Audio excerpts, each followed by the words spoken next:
Bonjour à toutes et à tous, bienvenue sur la chaîne. Aujourd'hui, on va parler d'un sujet sensible, souvent mal compris, parfois nié, le racisme en France. Pour en discuter, j'ai le plaisir de recevoir le sociologue et le chercheur spécialisé dans les questions de discrimination et d'identité. Merci d'être avec nous. Pour commencer, merci à vous pour cette invitation. C'est un sujet difficile, mais essentiel si l'on veut comprendre les fractures de notre société. Quand on parle de racisme en France, beaucoup de gens réagissent en disant « Mais la loi est la même pour tous. Il n'y a plus de racisme institutionnel. » Est-ce que cette idée tient sa route selon vous?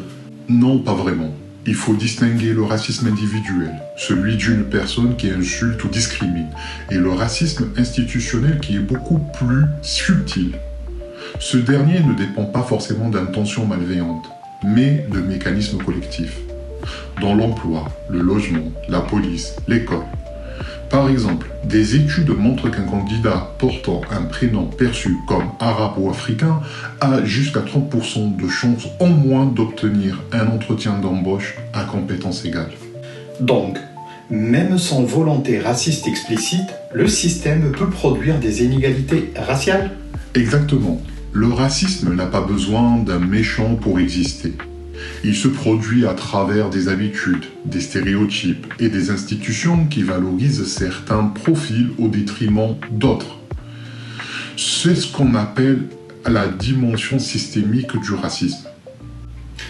Alors, pourquoi la France a-t-elle autant de mal à reconnaître cette dimension systémique?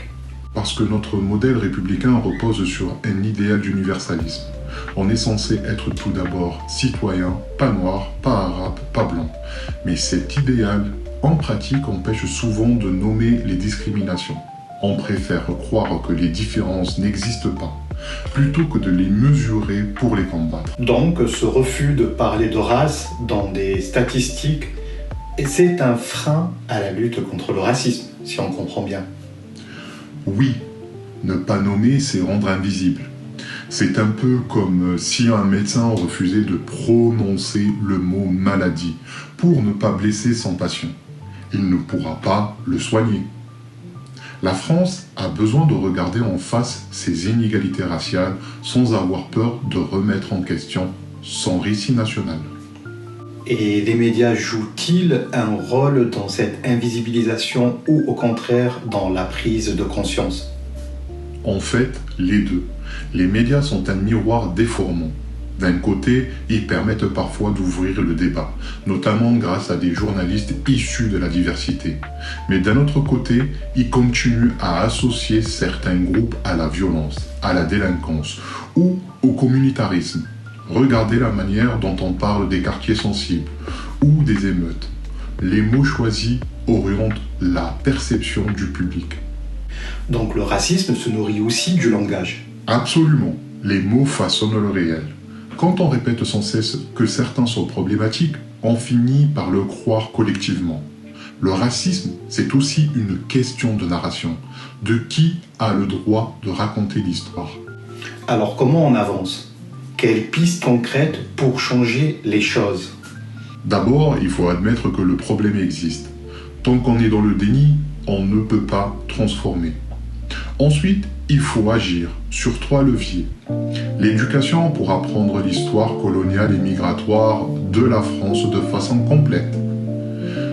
Avec les institutions, en rendant les politiques publiques réellement inclusives et transparentes. La représentation dans les médias, la culture, la politique, voire des visages divers, change la perception collective. Et au niveau individuel? Écoutez, il faut accepter d'être parfois mal à l'aise, reconnaître ses biais, écouter les vécus des autres et surtout passer du discours à l'action. Le racisme n'est pas une opinion, c'est un système et chacun peut choisir de le nourrir ou de le déconstruire. Merci beaucoup pour cette analyse lucide et profonde. On se retrouve très bientôt pour un nouvel entretien. N'hésitez pas à liker, commenter et surtout à en parler autour de vous. Parce que le savoir est humain.